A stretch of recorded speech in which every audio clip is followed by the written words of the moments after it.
사람에게 있어서 제일 가는 목적은 무엇일까요? 사람의 제일 가는 목적은 아마 자신의 생존일 겁니다. 우리가 이런 것 저런 것을 위해서 산다고 하지만 따지고 보면 우리가 구하는 모든 것은 그것이 우리의 생존을 위해서 꼭 필요하다고 생각하기 때문에 우리는 무언가를 구합니다. 그렇기 때문에 우리 인간에게는 생존 그것에 우선하는 이유와 목적은 없습니다.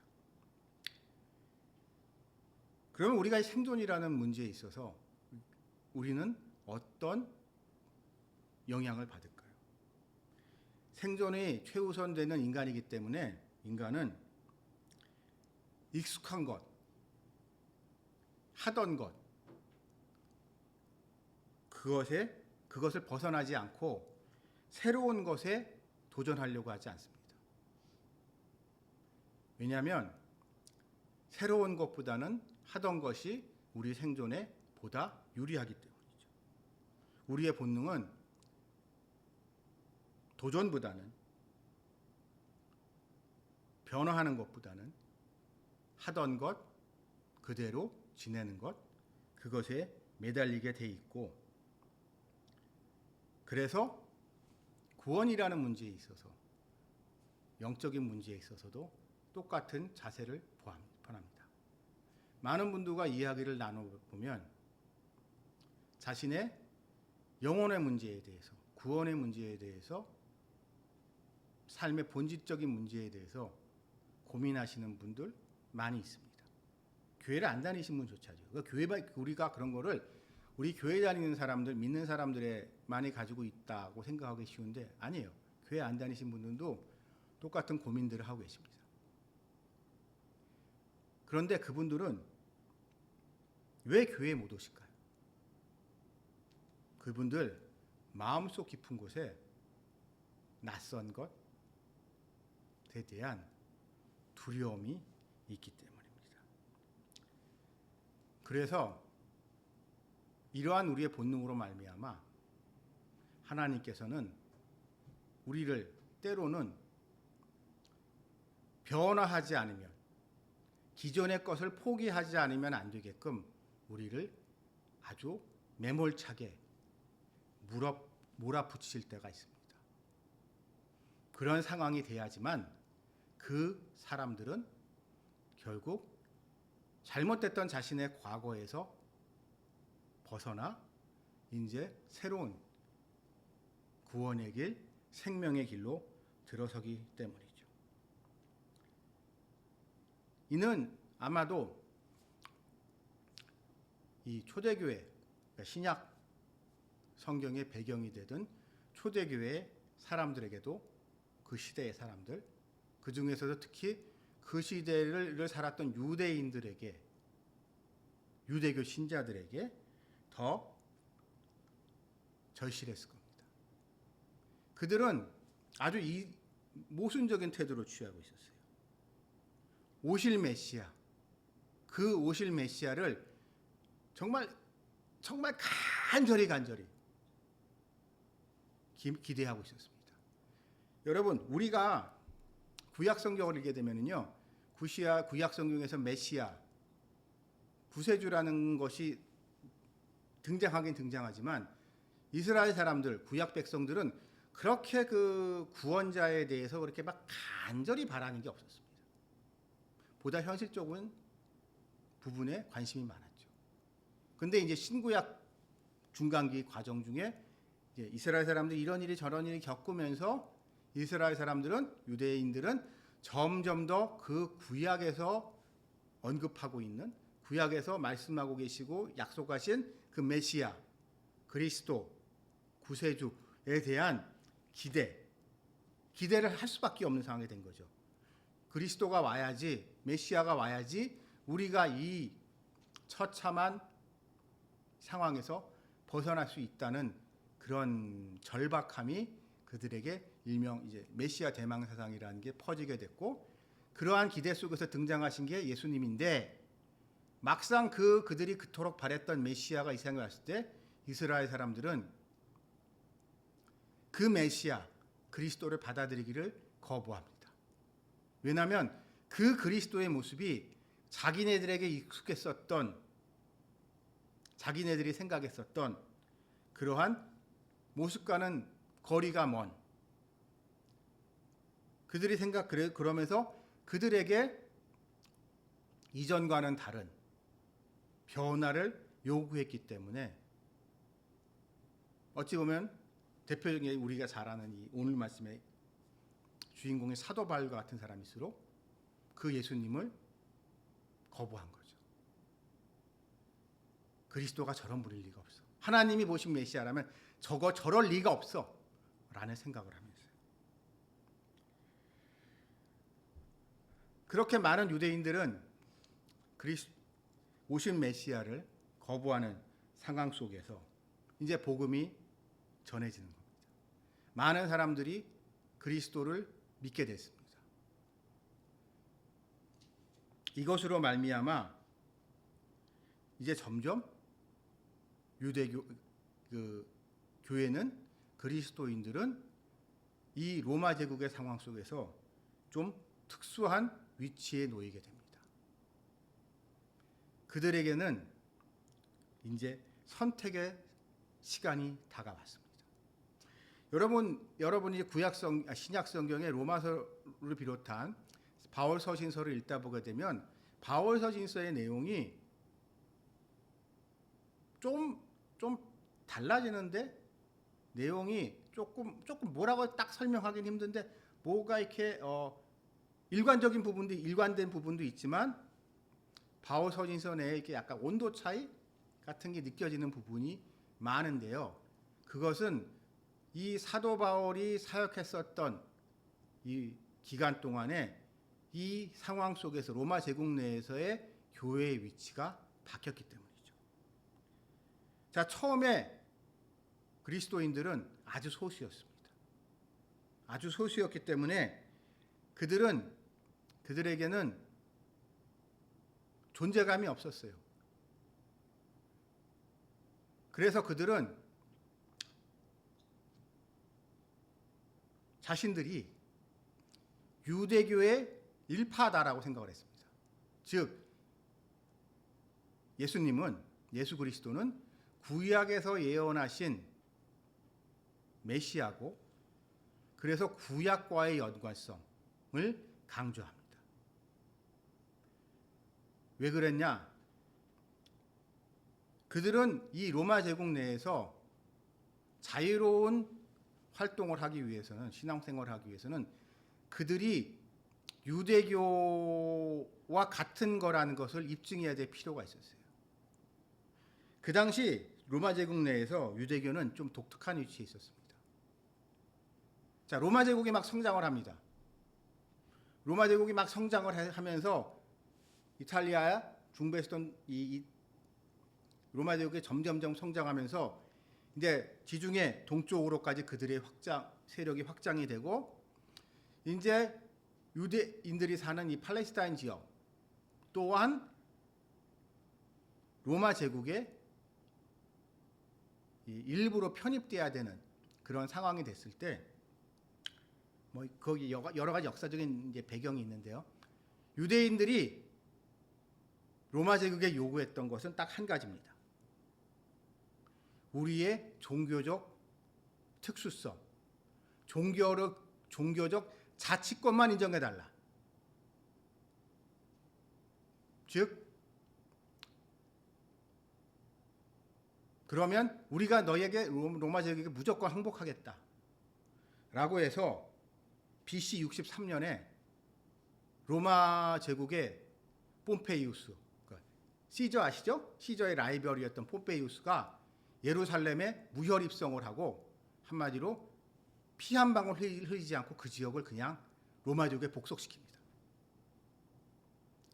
그러면서 유대인들은 그렇게 로마 제국에 항복하는 조건으로 자신들의 종교적 특수성을 인정받고 종교적 자치권을 인정받았죠. 그래서 로마 제국 각 곳에 퍼져 있었던 유대인들에게는 재미있는 특권이 생겨난 겁니다. 종교적 이유를 근거로 예를 들어서 로마 제국에서 거행하는 무슨 그러니까 국가적 행사가 있었을 거란 말이에요. 이 국가적 행사는 당연히 로마의 신화, 로마인들이 신이라고 믿고 있는 우리가 알고 있는 뭐 제우스나 이런 사람들한테 이제 무슨 제사를 지내는 국가 행사나 이런 게 있었을 거 아니에요. 황제가 나중에 이제 황제가 율리스 시저 이후에 황제가 들어섰을 때 황제를 숭배한다든가 황제한테 경배를 한다든가 이런 로마식 그리스 로마 신화를 배경으로 한 그들의 다신교를 거부할 수 있는 특권이 생긴 거예요. 즉 우리식으로 말하면 우리 역사 속에 빗대어 말하면은 그러니까 신사참배 같은 비슷한 건데 신사참배 같은 거가 강요가 됐을 때 로마로부터 협상을 잘했기 때문에 이제 그리스도인들은 열외인 거죠. 그러면서 그 과정을 보면 되게 재밌는 게 많은데 어쨌든 그런 식으로 유대인들과 유대교 신자들은 그런 특권을 누립니다. 특권을 누리게 되는데 그렇기 때문에 만약에 초대 교회의 그리스도인들이 유대교 신자로 인정을 받으면 유대교 신자들이 누렸던 것과 같은 특권을 동일하게 누릴 수 있는 거예요. 근데 만약에 그 사람들이 더 이상 유대교 신자가 아니다라고 하면 그 똑같은 특권을 못 누리는 거죠. 그래서 뭐 비유적으로 말씀드리면 자, 뭐 어느 날 어느 도시에서 황제와 로마의 여러 신들을 이제 모시는 큰 제사가 있다고 칩시다. 그때 그 지역에 사는 모든 시민들은 무조건 거기에 참석을 해야 되는 거예요. 근데 유대인들은 안 가도 돼요.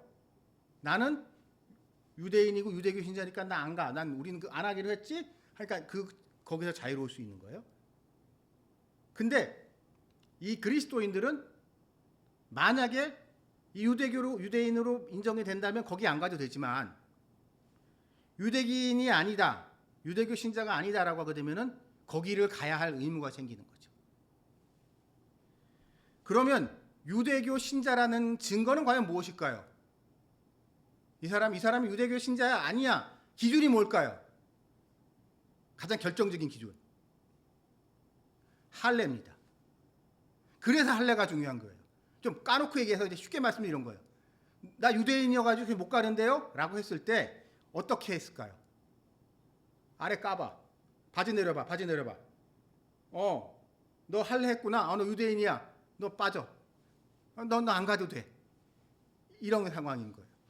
그렇기 때문에 할례라는 게 아주 예민한 문제였는데 자, 이제 기독교라는 것이 이제 전파되고 이러는 과정에서 할례 가지고 더 이상 따지지 않다라고 하면서 유대교 입장에서 말하는 겁니다. 유대교 입장에서는 할례도 하지 않으면서 자기네들과 같은 특권을 누리고 싶은 아주 사이비 같은 아주 그 얌체 같은 집단이 그리스도인들인 거예요.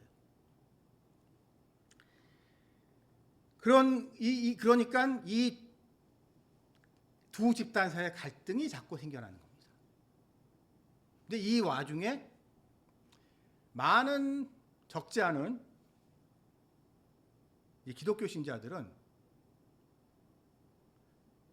자기들이 원래 특히 오래된 신자들일수록 원래 자기는 유대교 신자라고 생각했고 유대교 신자로서 오실 메시아를 기대하고 있었는데 그 오실 메시아가 예수 그리스도 나사렛 예수라는 걸 알고 이것을 이 복음을 받아들였다고 생각한 사람들일수록 자신들이 익숙한 자기가 원래 있었던 유대교의 범주에서 더 벗어나기가 힘들었겠죠.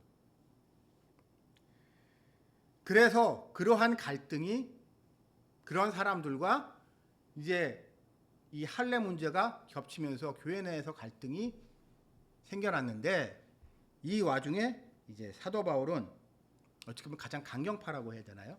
강경한 입장을 취하면서 이제 유대교와의 과격한 단절을 선택합니다. 즉, 더 이상 자기네들이 유대교의 일부로 남으면서 그 뭐라고 해야 되나요? 그 혜택을 누리기를 포기한 거죠. 그래서 나타나는 대표적인 현상이 뭘까요? 예배 처소 문제가 생깁니다. 여러분 사도행전을 읽어보신 분들은 아시겠지만 초대교회, 유대교를 근간으로 한 초대교회의 모습은 예배를 어디서 드렸어요? 유대인들의 회당에서 드렸습니다. 유대인 회당에서 드렸기 때문에 그 예배 처소나 이런 문제 가지고도 고민할 필요가 없었는데 이러한 유대교와의 단절은 더 이상 유대교 회당을 이용하지 못한다는 것도 또한 포함됐기 때문에 이런 것들 포기하는 게 쉽지 않죠. 그러나 사도 바울이 주도가 돼서 초대교회는 예수 그리스도를 거부한 유대인들과 결별합니다.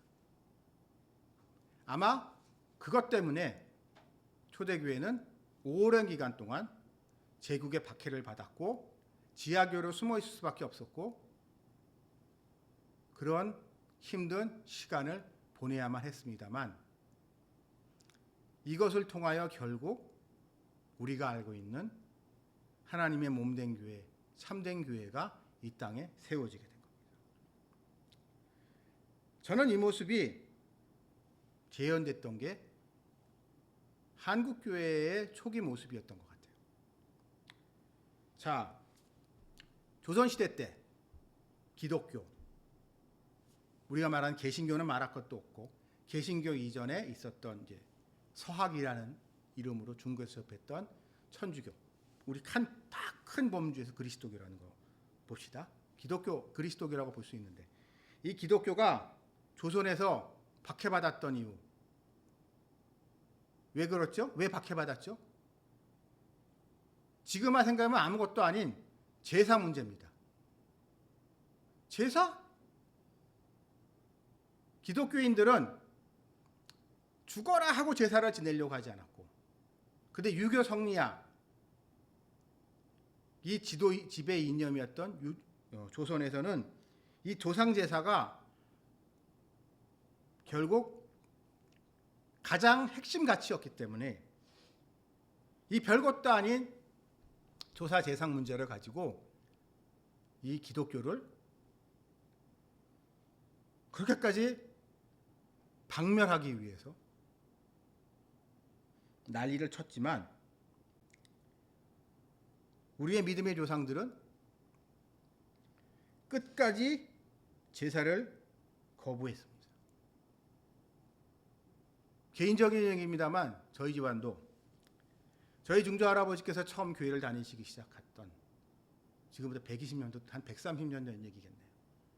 130년쯤 처음 교회를 다니시면서 오늘부터 내가 교회를 다녀야겠다. 그리스도인 돼야겠다. 예수를 믿어야겠다.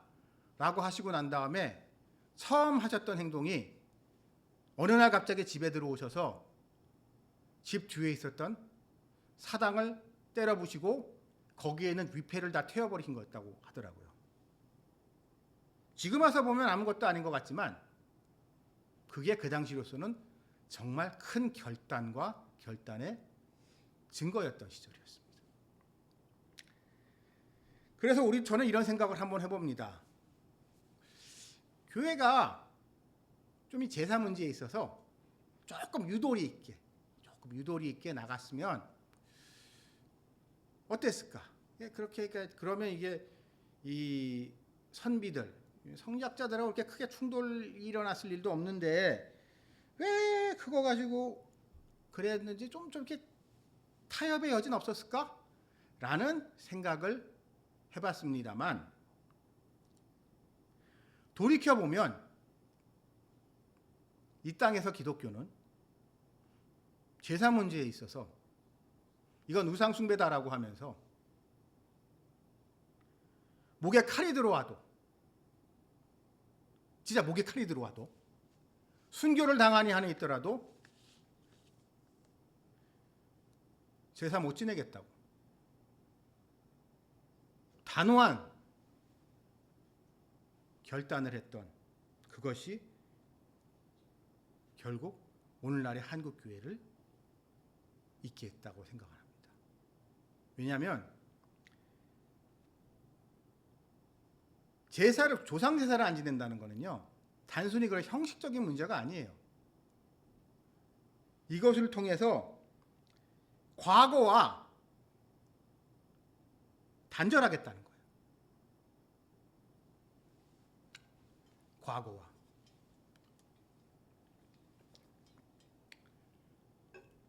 그건 다 지나간 거고, 중요한 건 지금이 중요하고, 지금에 의해서 결정된 미래가 중요한 거지, 옛날에 누가 있었고 옛날에 뭐가 했었고 그게 중요한 게 아니라는 거예요. 자, 유교 성리학자들이 하던 짓이 뭐죠? 제사를 지낸다는 거 하면서 자기 조상 얘기를 들먹입니다. 그러면서 끊임없이 옛날 얘기하는 거예요. 옛날에 말이야. 그러면서 오늘날의 문제가 다 옛날에 우리 조상님 시절에 우리 조상님 때문이 아니라 우리 조상님을 못살게 굴었던 저놈들 때문에 세상이 이렇게 된 거야. 예를 들어서 이런 거죠. 그러니까 역사에 좀 관심 있는 분들은 정조를 되게 빱니다. 정조를 아주 칭송하시는 분들이 있어요. 정조가 개혁군주였고 정조에 대해서 뭐 되게 좋은 얘기 많이 하는데요. 여러분, 기독교로 공식적으로 기독교를 제일 먼저 박해했던 사람이 정조거든요. 근데 정조를 누가 그렇게 빨까요? 정조 대왕께서 그때 젊은 나이에 그렇게 억울하게 돌아가시지 않았으면 세상이 조선의 역사가 바뀌었을 텐데. 누가 그 소리 해대고 했는지 아십니까? 역사적으로? 정조 위에 몰락한 남인들이에요. 남인들. 정조 때까지는 그래도 남인들이 물론 이제 주류는 노론이었을지 몰라도 남인들도 좀 벼슬길에 많이 해서 이제 괜찮았거든요.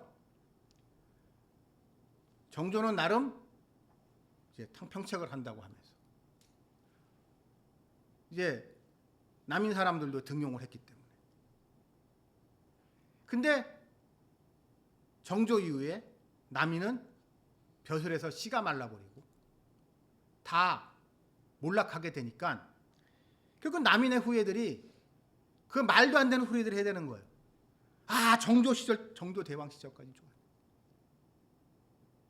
정조께서 그때 더 사셨으면은.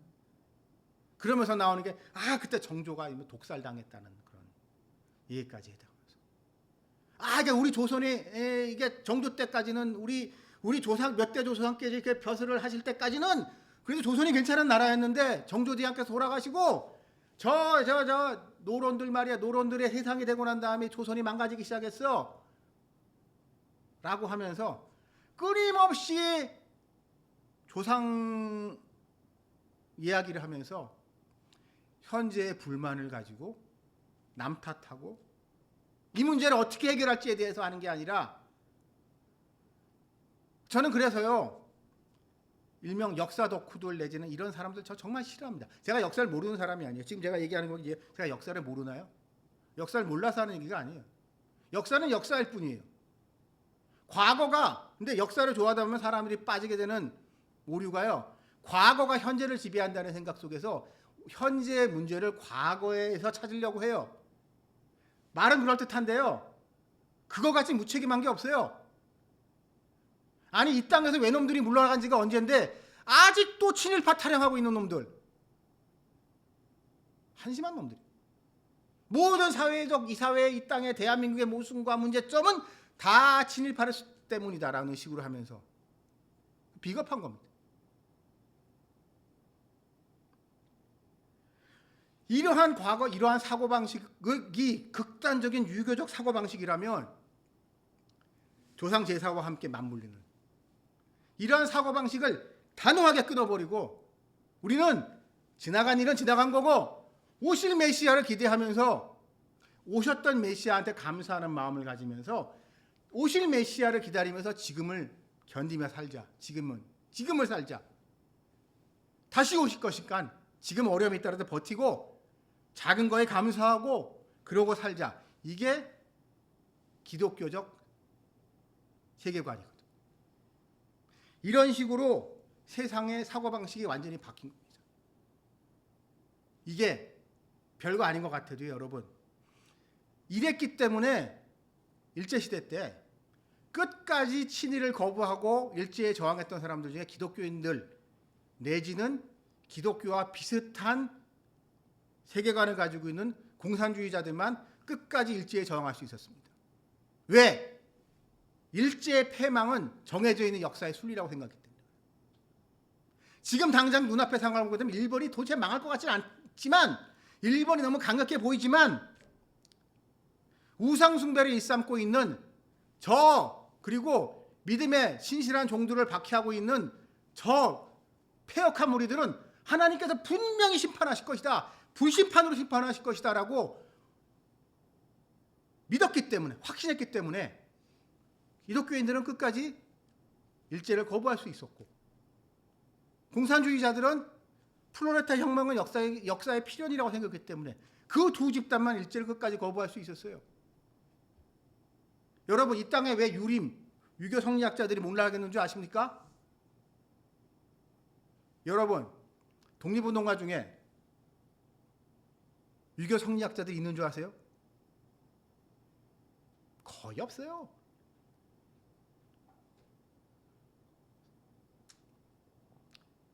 삼일 독립선언문 할 때 민족대표 31인 중에 유림이 단 한 명도 없습니다. 거기에 대해서 뭐 핑계가 많아요. 유림 쪽에서. 원래 뭐 누가 거기 참여하기로 했는데 뭐 이런 사정 때문에 못 됐다는 둥, 그거 갖다가 이제 그 3.1 독립운동을 주도했었던 최린이 유림들을 싫어가 유림들이 일부러 배제했다는 둥, 뭐 이런저런 핑계들은 많은데요. 어쨌든 결론적으로 한 놈도 없습니다. 그러니까 역사의 뒤안길로 사라지는 거예요. 조상 제사 중요시하기라. 그런 거와 그러한 눈에 보이는 우리가 직접 경험했던 거기에 목매어 있었던 이런 과거가 아니라, 여러분, 우리가 우리 현실을 보십시오. 그리고 우리 앞 현실에 불만을 가질 수밖에 없는 부분이 너무나 많습니다. 문제가 너무 많아요. 이 문제를 가지고 왜 이러지? 원인을 찾기 시작하게 되면요, 과학적이고 합리적으로 원인을 찾게 되면 세상적인 관점에서 우리는 과거의 일을 돌이켜보게 됩니다. 그러다 보면은 이러쿵저러쿵 네가 잘났네 내가 잘났네라고 하면서 싸움만 나게 돼요. 지나간 건 지나간 것이고 묻어둔 건 묻어둔 것이고, 역사의 심판? 여러분, 역사의 심판을 강조하는 인간들 믿지 마십시오. 역사의 심판을 강조하는 인간들이 가지고 있는 또 한 가지 화두가 뭔지 아십니까? 역사는 강자의 기록이래요. 그런 얘기 많이 들어보셨죠? 근데 그 말은 반대로 보면 뭔지 아십니까? 내가 강자가 되면 역사를 내 마음대로 써도 된다는 거예요. 되게 위험한 얘기입니다. 역사는 강자의 기록이라는 건. 옛날에 강자가 그렇게 기록했으니까 내가 강자가 됐으면, 그러니까 중요한 건 뭐예요? 내가 강자가 되는 거예요. 내가 강자가 돼서 내 편한 대로 내 임의대로 기록을 남기는 게 중요한 거예요. 역사의 기록을. 패배자가 아니라.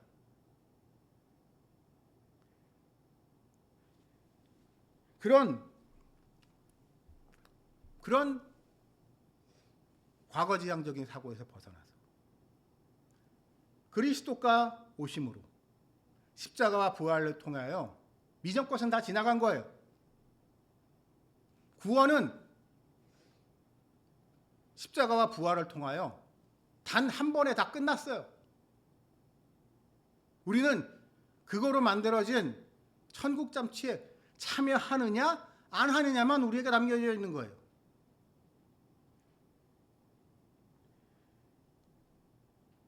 그래서 오늘 이 말씀에서 사도 바울은 강조하고 계신 겁니다. 여기서 둘이 하나가 됐다고 하십니다. 둘이 여기서 과연 둘이 뭘까요? 뭐 여러 가지 해석이 가능하지만 제가 보기에는 우리는 끊임없이 나와 너를 구분합니다. 나와 너를 구분해요. 우리와 너희를 구분해요. 인간은 끊임없이 편을 가릅니다. 끊임없이 자기 편을 만들고 자기 편을 만들기 위해서 적을 만들어요. 너를 만들어요. 너희를 만들어요. 그러면서 이 세상의 모든 문제는 쟤네 때문이야. 너 때문이야. 너희들 때문이야. 라고 하면서 나를 피해자로 만드는 피해자 코스프레 하는 게 좋아하는 게 인간입니다. 그러나 오늘 이 말씀에서 말씀하시듯이 이런 거, 나, 너 구분한 이런 거, 나, 너, 우리, 거기까지는 말이 좋은 것 같죠? 근데 우리는요, 필연적으로 너희를 가져오게 됩니다.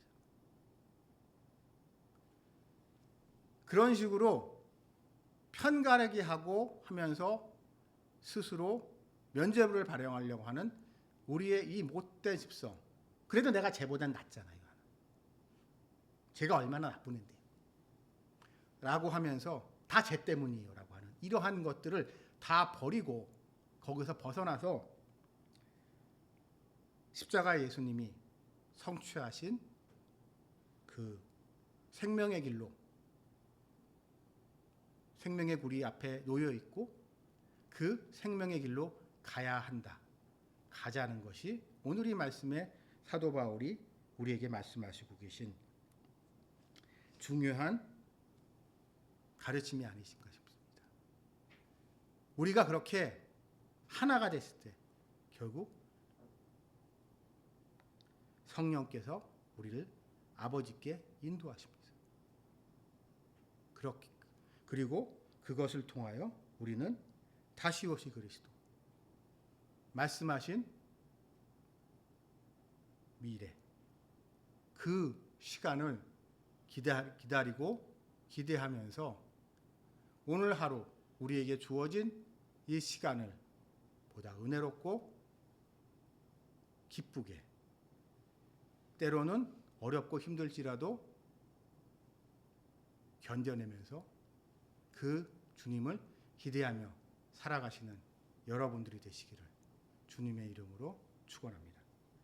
같이 기도드리시겠습니다.